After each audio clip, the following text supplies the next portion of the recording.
Olá, pessoal da Nativa, me chamo Gleite e eu vou começar a minha história contando um pouquinho sobre a minha família. Meus pais têm 5 filhos no total, 2 mulheres e 3 homens. Eu sou a segunda filha. O meu pai é moreno e minha mãe é branca. Minha irmã mais velha e o meu irmão que veio depois de mim são morenos. E eu e meus 2 irmãos mais novos somos bem branquinhos como a nossa mãe, sendo eu a mais branquela dos meus irmãos. Com isso, meu pai sempre brincava com a gente, dizendo que os filhos brancos eram da minha mãe e os filhos morenos eram dele. Mas vamos combinar que as crianças não entendem isso muito bem. E acho que essas brincadeiras foram o início de tudo. Eu comecei a perceber que o meu pai não me tratava do mesmo jeito que ele tratava a minha outra irmã, e por muitas vezes fui chamada por ele de apelidos nada carinhosos, mas eu fingia que não era comigo. O tempo foi passando, as coisas continuavam acontecendo e eu continuava fingindo que não me importava, mas eu me importava. Papai, compra um chinelo daquele de correia rosa pra mim. Ah, filha, agora não dá não, tô sem dinheiro. Meu pai nunca podia comprar o que eu pedia, mas logo a minha irmã chegava com uma lista de compras que ela queria, coisas que ela pedia. Meu pai sempre comprava. Eu tentava não achar nada de errado nisso, porque a minha mãe e a minha avó paterna sempre tentavam suprir essa falta com muito amor, muitas vezes até comprando as coisas que eu pedia para o meu pai. E assim, chegou a época da escola. A minha irmã sempre foi linda e muito vaidosa. Gostava de desfilar e fazia parte do grupo de patricinhas do colégio. Aquilo enchia o meu pai de orgulho. Eu, por outro lado, estava longe disso. Sempre fui mais tímida, era loira, muito magra, mas não era bonita e nem chamava a atenção. Pelo menos eu não me achava nada disso. Sempre gostei de estudar, tinha as melhores notas do colégio, era elogiada pelos professores, mas isso não impressionava o meu pai. Sempre tive muitos problemas de saúde e como a minha mãe tinha que cuidar dos meus irmãos, quem me levava ao hospital era o meu pai. E muitas vezes eu acreditava que por dar muito trabalho, isso ajudava com a preferência que ele tinha pela minha irmã. Então eu acabava me sentindo culpada pelas dores de garganta, dores de ouvido, resfriados, qualquer tipo de doença que eu tinha, que muitas vezes eu pegava, ou na escola, ou sei lá, qualquer lugar, doença de criança. Os anos foram passando e as coisas começaram a piorar durante os preparativos para a festa de 15 anos da minha irmã. E nessa época, o entusiasmo do meu pai com ela era ainda mais evidente. A festa aconteceu e foi linda, com direito a tudo. Eu estava com 13 anos. E quando alguém perguntava se eu teria uma festa como aquela, ele dizia que não, porque eu não gostava daquelas coisas e também não tinha mais dinheiro. Cada dia eu me sentia mais feia, evitava me olhar no espelho e sofria calada. Aos poucos, eu comecei a apresentar sintomas de depressão. Chorava muito à noite, não conseguia dormir, tinha medo de morrer longe da minha mãe.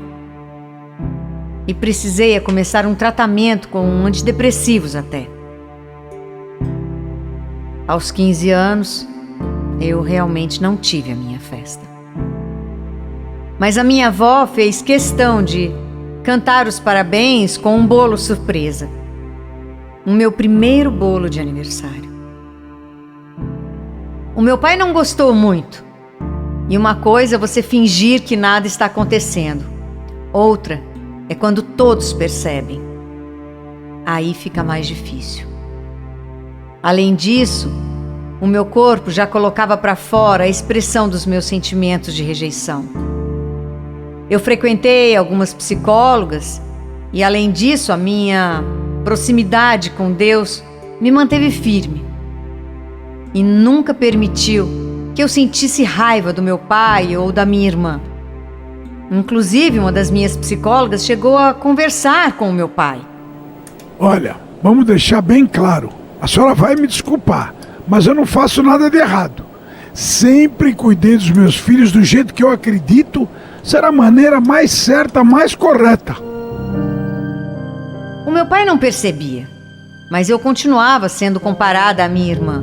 E muitas pessoas da família, vira e mexe, diziam a troco de nada que o meu pai não gostava de mim. Terminei o ensino médio e nessa fase meu pai comprava algumas coisas que eu gostava e às vezes até me chamava de filha. Ah, essa era a palavra que eu mais gostava de ouvir saindo da boca dele.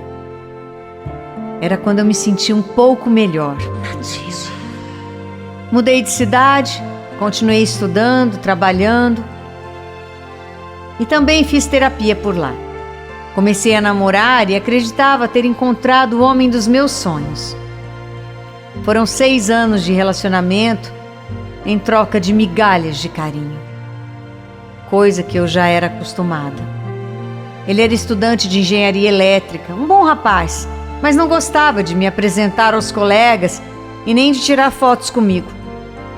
Muitas vezes ele saía e me deixava sozinha, e eu achava que aquele era o tipo de relacionamento que eu merecia. Sempre me contentei com pouco. Em 2012, eu sofri um acidente de ônibus e fiquei de cadeira de rodas. Meu namorado me ajudou muito. Inclusive, fiquei na casa dele e minha irmã, que já era casada, foi para lá me ajudar também. Foi um período muito difícil, de incertezas, de sonhos interrompidos, mas também foi uma época de aprendizados e desafios, onde Deus, mais uma vez, me manteve firme e me deu a sabedoria necessária para lidar com toda a situação. Por meses, meu pai não permitiu que minha mãe viajasse para me visitar. E ela sofreu muito por ser submissa a ele. Até que finalmente, com 6 meses, ele permitiu que ela viesse passar uns dias comigo. E pouco tempo depois, por um milagre, eu voltei a andar. Foi um dos dias mais felizes da minha vida. Depois passei em um concurso na minha área. Estava trabalhando no mesmo hospital onde eu comecei a trabalhar por contrato, mas agora era concursada.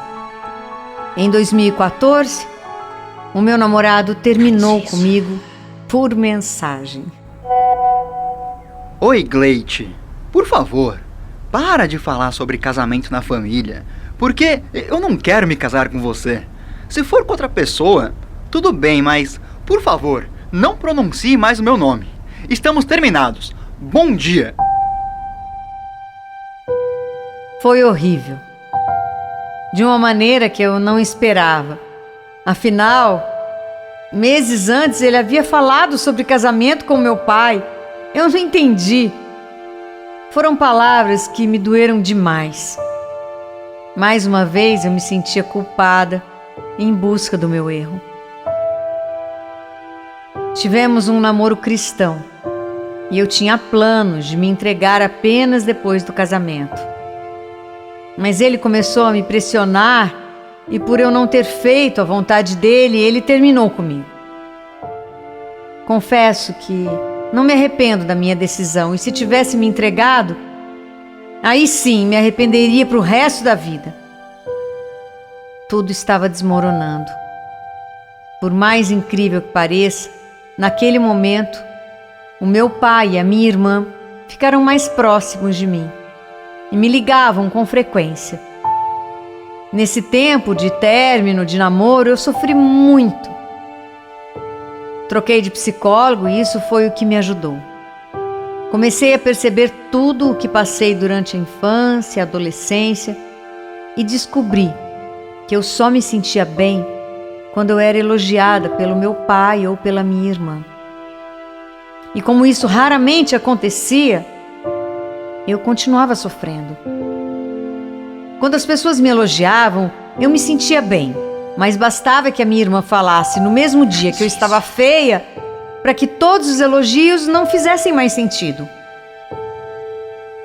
Ainda não tinha coragem de me olhar no espelho e queria a aprovação da minha irmã em roupas, sapatos, cabelos, para que meu pai também me notasse. Eu aprendi que tudo o que eu vivi no meu namoro era reflexo da minha relação com o meu pai. Por isso eu sofri tanto e aceitava todas as migalhas que o meu ex-namorado me oferecia e nem percebia. Eu vivia mendigando por amor.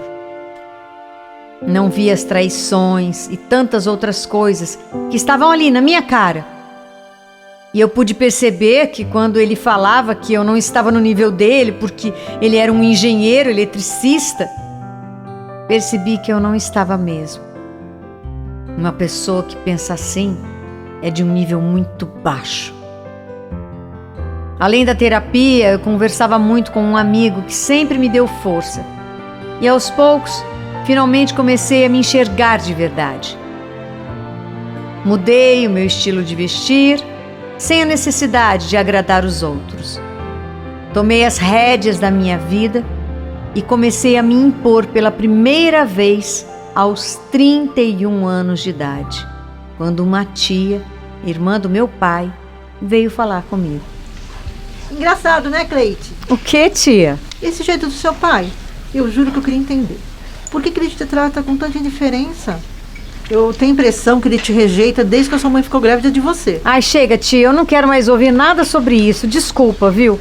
Eu passei minha vida inteira tentando achar o porquê, onde que eu errei. E como a senhora mesma disse, a minha mãe estava grávida e já era assim. Eu não tenho culpa.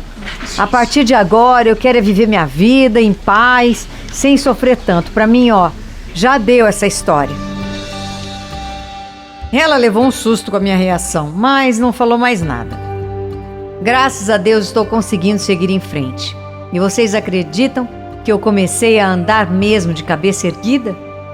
Sim, com o tempo a insegurança foi ficando cada vez menor. E parece que quando a gente começa a se impor, quando a gente começa a tentar fazer dar certo, as coisas realmente fluem. E outro dia desses, meu pai até me fez uma ligação surpreendente. Sabe, filha, é o seguinte, pra mim, eu acho que eu nunca fiz nada de errado, não. Mas mesmo assim, eu queria te pedir desculpa. Se eu te causei algum mal, ó, nunca foi a minha intenção. Ah, pai, esquece. Você não fez nada errado, tá? Tudo bem. Já foi. Nunca tive raiva do meu pai nem da minha irmã. Eu sempre amei e admirei eles demais. Depois de 4 anos do término do meu namoro, não me envolvi com ninguém. Quis resolver tudo dentro de mim primeiro e foi assim que eu fiz. Nesse tempo, meu relacionamento com o Alex, aquele meu amigo, me ajudou muito também, como eu já havia comentado. E ele soube esperar o tempo certo para falar alguma coisa. Quando fiz um almoço em casa para alguns colegas de trabalho, ele também foi convidado. E quando todos já tinham ido embora, ele foi o último a sair. Quando fui levar o Alex até o portão, na hora da despedida, ele me deu um beijo. O primeiro beijo depois do término do meu namoro. Foi assim uma mistura de sensações. Mas eu correspondi e me senti muito bem. Alex, será que isso vai dar certo? Nós somos amigos. Eu tô com medo. Isso não tá certo. Será mesmo que é só amizade, Cleide? Eu me senti confusa na hora. Não dormi nada à noite. Eu gostava muito dele. A gente trabalhava no mesmo hospital. Eu me sentia bem ao lado dele e contava as horas para ganhar aquele abraço forte e aconchegante. Mas isso não era amor. Ou será que era? Eu demorei um pouquinho para entender tudo o que estava acontecendo. Mas começamos a namorar, nos demos essa chance. E cada dia que passava, o meu sentimento por ele crescia mais. O Alex me fazia muito feliz. Fizemos planos para casarmos e casamos no dia 6 de setembro de 2020. Tivemos que mudar os nossos planos por causa da pandemia e fizemos nosso casamento, então, só com 50 pessoas em um sítio, seguindo todos os protocolos de segurança. Foi tudo muito lindo e único. Ele me respeitou e me amou todos os dias. Assim como sempre sonhei, tivemos a nossa primeira vez depois do casamento. E foi tudo mágico. Hoje estamos casados e muito felizes. E isso tudo só foi possível porque eu nunca me afastei de Deus. E sei que Ele colocou as pessoas certas na minha vida para me ajudar. Hoje ando de cabeça erguida, me olho no espelho e me sinto bonita. E o mais importante, não procuro desesperadamente ser aceita e nem procuro achar onde errei. Continuo tomando medicação para depressão e continuo com as terapias. Mas me sinto muito melhor. Sou uma nova mulher. E essa é a minha história. Aconteceu comigo.